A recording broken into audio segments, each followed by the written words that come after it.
کاندوم آوردن و یک نفر این کاندومو کشید روی انگشتش. ما تو زندان به خاطر مخصوصا تو این تایم و تایم هایی که تو انقلاب مهسا امینی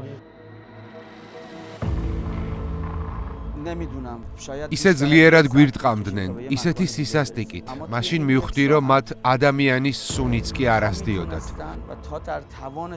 მოჰამად რეზა ქარმანი ნეჯადი თეირანის დიდციხეში გატარებულ უმძიმეს თვეებს იხსენებს.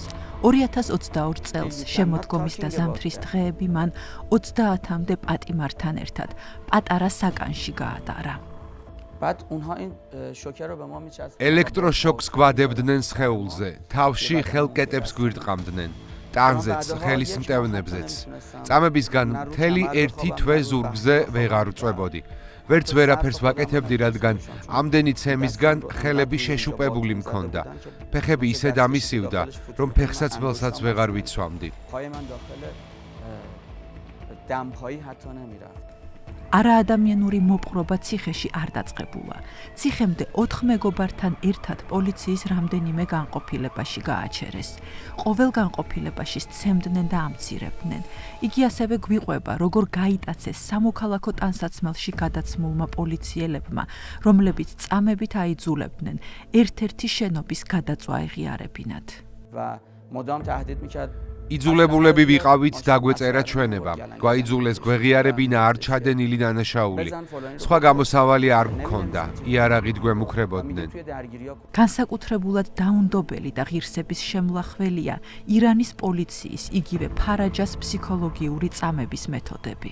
این هم میگفتیم مثلا ისინი ასევე გვაიძულებდნენ ცხოველის ხმა ამოგვსვლოდა პირიდან. გვეუბნებოდნენ, აბა ახლა ქათამი განასახიერეთ, ახლა ვირი განასახიერეთ. აბა თქვით რომ ქათმები ხართ და მერე ამაზე იცინოდნენ. ჩვენ ვემორჩილებოდით. მერე გვითხრეს, აბა ახლა დედალი ჭიანჭველის ხმა ამოუშვითო და ჩვენ ვუთხარით რომ ჭიანჭველები ბგერებს არ გამოსცემენ. ამის გამოცემა დაგვიწყეს.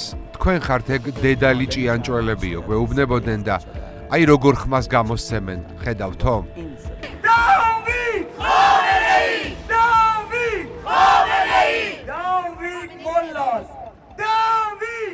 მოჰამად რეზა თვეზე მეტია ისლამური თეოკრატიული რეჟიმის სისასტიკეს საქართველოში ირანის საელჩოსთან აპროტესტებს.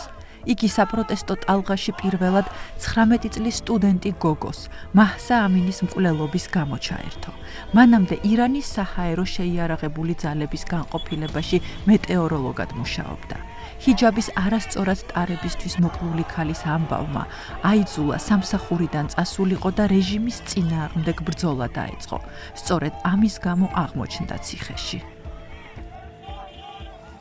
Democracy for Iran! King Reza Pahlavi! Alternative for Iran! King Reza Pahlavi! თეირანის დიდი ციხის, ევინის ციხისა და შირაზის ციხის შესახებ საერთაშორისო ანგარიშებში სისტემური წამების უმძიმესი ფაქტებია აღწერილი. ბოლო წლების ანგარიშებში ვკითხულობთ, პოლიტიკური ნიშნით დაკავებული პატიმრებისადმი სისტემური წამება გავრცელებული მეთოდია ირანში. ცემა, ელექტროშოკით წამება, გაუპატიურებით მუქარა და სექსუალური ძალადობა, მუქარა ოჯახის წევრების მიმართ დაკითხვისას ამ პენიტენციურ დაწესებულებებში ხშირად გამოიყენება. یه بسته کاندوم بود. ამოიღეს პრეზერვატივების შეკვრა. ბოდიში რომ ამას გეუბნებით. პრეზერვატივი გაიკეთა ერთ-ერთმა თითებზე და პირში ჩამიყო ხელი. გვითხრეს რომ გაგვაუპატიურებდნენ. ასე შეგვილახეს ღირსება. ინტერვიუს დროს ჩვენ რესპონდენტს ასევე ვკითხეთ, ხომ არ ეშინია დეპორტაციის მაშინ, როცა ქართული ოცნება ტოტალიტარულ რეჟიმთან ურთიერთობებს აღრმავებს. ჩემს სისხლს სხვის სისხლზე მეტი ფასი არ აქვს. თუ დეპორტაციის შემდეგ ირანში მომკლავენ და იყოს ასე. არ მაქვს დეპორტაციის დიდი მოლოდინი, თუმცა არც გამოვრიცხავ და არც მეშინია. ჩვენ ვიბრძვით მზისა და ლომის რევოლუციისთვის და ამ ბრძოლაში ქართველი ხალხის თანაგრძნობა უდიდესი ძალის მომცემია. ყოფილი ლექტორი და IT სპეციალისტი შირაზიდან ამინ მაჰმუდი საქართველოში 2 წლის წინ ჩამოვიდა. شروع کردم به مخالفت و فقط و فقط ჯერ კიდევ სტუდენტი ვიყავი, როცა მივხვდი, რომ ჩემი ქვეყნის მთავრობა არის ტერორისტული ძალა, რომელიც აძლიერებს ტერორისტულ ორგანიზაციებს დასავლეთის და ისრაელის წინააღმდეგ. პირველად იგი საზღვარზე არ შემოუშვეს. შემდეგ ისევ დაბრუნდა და პოლიტიკური თავშესაფარი მოითხოვა. დღეს კი შიშობს, რომ მასსა და მის მეგობრებს შესაძლოა დეპორტაცია ემუქრებოდეს. با ما باشه. მინდა რომ საქართველოს მთავრობა ჩვენს მხარეზე იყოს და არა ირანის რეჟიმის. შეხედეთ, რამდენი ადამიანი გააძევეს. ჩვენ ვითხოვთ, რომ სასამართლომ გადახედოს ჩვენ საქმეებს და შეგვიფაროს ამ სახელმწიფო.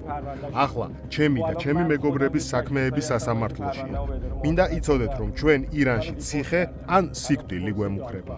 ამინ მაჰმუდიც თეირანის დიდი ციხის ყოფილი პატიმარია. სიკვდილის საკნებში გატარებული 3 სუსხიანი ზამთარი იყო სასჯელი ტოტალიტარული რეჟიმის კრიტიკისთვის.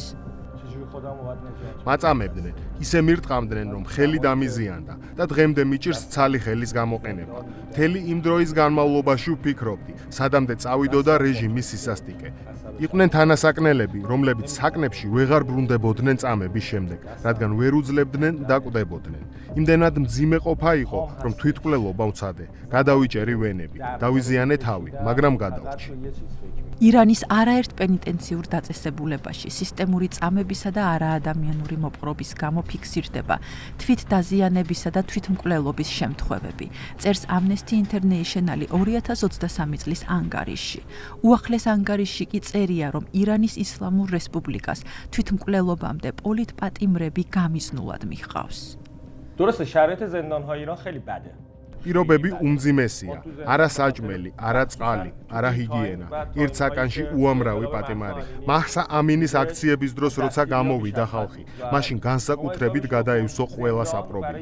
ძიმე დამნაშავეებს და პოლიტპატიმრებს ერთ საკანში ამყოფებენ, რაც კიდევ უფრო რთულ ვითარებას ქმნიდა ჩვენ. خیلی بد ولی ირანში ამბოხება ისლამური რევოლუციიდან 47 წლის თავზე დაიწყო. ბოლო თვენახევარში აიათოლას რეჟიმმა 50,000-მდე ადამიანი მოკლა. მინდა ქართულ ხალხს მადლობა გადაუხადო თანაგრძნობისთვის და გვერდში დგომისთვის. მადლობა სიკეთისთვის, რომელსაც ჩვენ დამიიჩენთ. დღეს ჩვენი იმედი სპარსული მზესავით კაშკაშაა და გვჯერა, რომ რეჟიმი დამარცხდება. به ما ابراز لطف می‌کردن. بابت همه چیز ممنون. به امید آزادی. 47 წლის განმავლობაში თავისუფალი აზრი ირანში რელიგიის სახელით აკრძალულია. აჯანყებული ირანელები ამბობენ, რომ ეს არის ბრძოლა არა მხოლოდ დემოკრატიისთვის, არამედ სპარსული იდენტობისთვის და კულტურისთვის, იმ კულტურისთვის, რომელიც ტოტალიტარულმა მმართველობამ შავ ჩადრს მიღმა დამალა და ხალხის წინაშე თვალაკრული ჩამოახრჩო.